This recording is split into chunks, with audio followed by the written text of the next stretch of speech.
Salt Virat Kohli ಅಬ್ಬರ, Rajasthan Royals ಕಂಗಾಲು. ಸೋತಿದ್ದ ಪಂದ್ಯವನ್ನು ಗೆದ್ದ RCB. ರಾಜಸ್ಥಾನ್ ರಾಯಲ್ಸ್ ತಂಡ ಟಾಸ್ ಸೋತು ಮೊದಲು ಬ್ಯಾಟಿಂಗ್ ಆಡ್ತಾರೆ. ಸಂಜು ಸ್ಯಾಮ್ಸನ್ ಬೇಗ ಔಟ್ ಆಗ್ತಾರೆ.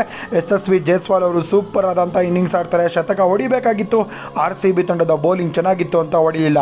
ಉತ್ತರವಾಗಿ RCB ತಂಡದ ಫಿಲಿಪ್ ಸಾಲ್ಟ್ ಸ್ಫೋಟಕ ಆಟಗಾರ ಬೆಂಕಿಯಾಗಿ ಹೊಡಿತಾರೆ. 8 ಗಳು, 33 ಬಾಲ್ಗೆ 65 ರನ್ ಹೊಡಿತಾರೆ.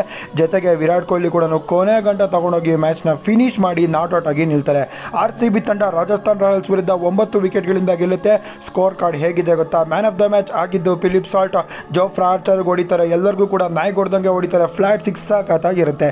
First batting 173, Yashasvi Jaiswal 75, Jurel 35, Riyan Parag 30. Hazlewood super ಆಗಿ ಬೌಲಿಂಗ್ ಮಾಡ್ತಾರೆ. 1 wicket. Krunal Pandya 1 wicket. Bhuvneshwar Kumar 1 wicket. RCB 175 ಹೊಡಿತಾರೆ. 1 ವಿಕೆಟ್ನ ಕಳ್ಕೊತಾರೆ. ಸಾಲ್ಟ್ 65, ಜೋಧತ್ ಪಡಿಕ್ಕಲ್ 40, ವಿರಾಟ್ ಕೊಹ್ಲಿ 62. ಸೂಪರಾಗಿ ಬೌಲಿಂಗ್ ಮಾಡಿದ್ಯಾರಪ್ಪ ಅಂದರೆ ಆ ಕಡೆ ಕುಮಾರ್ ಕಾರ್ತಿಕೇಯ ಅಂತಲೇ ಹೇಳ್ಬೋದು. RCB ತಂಡ 9 ವಿಕೆಟ್ಗಳಿಂದ ಈ ಒಂದು ಪಂದ್ಯವನ್ನು ಗೆದ್ದಿದೆ. ಇದು ಭರ್ಜರಿಯಾದಂಥ ಗೆಲುವು ಅಂತಲೇ ನಾನು ಹೇಳ್ತೀನಿ. ಸಾಲ್ಟ್ ಆರ್ಭಟ ಕ್ರೇಜಿಯಾಗಿತ್ತು. ಸಾಲ್ಟ್ ಬ್ಯಾಟಿಂದ 6 ಸಿಕ್ಸರ್ಗಳು ಬಂತು, 5 ಬೌಂಡ್ರಿ ಕೂಡ ಬಂತು. ಸಾಲ್ಟ್ ಸ್ಟ್ರೈಕ್ ರೇಟು 160 ಅಲ್ಲ ಗುರು 196. ಸಾಲ್ಟ್ ಅಬ್ಬರಕ್ಕೆ ರಾಜಸ್ಥಾನ್ ರಾಯಲ್ಸ್ ತಂಡ ಕಂಗಾಲಾಗಿದೆ. ನಿಮ್ಮ ಪ್ರಕಾರ ನೀವು ಕಮೆಂಟ್ ಮಾಡಿ. RCB ಮ್ಯಾಚ್ ಹೇಗಿತ್ತು ಅಂತ. ವಿಡಿಯೋ ಇಷ್ಟ ಆಗಿದ್ರೆ ಲೈಕ್ ಮಾಡಿ, ಶೇರ್ ಮಾಡಿ, ಫಾಲೋ ಮಾಡಿ. RCB ಅಭಿಮಾನಿ ಆದರೆ ಮಾತ್ರ ಮಾಡಿ.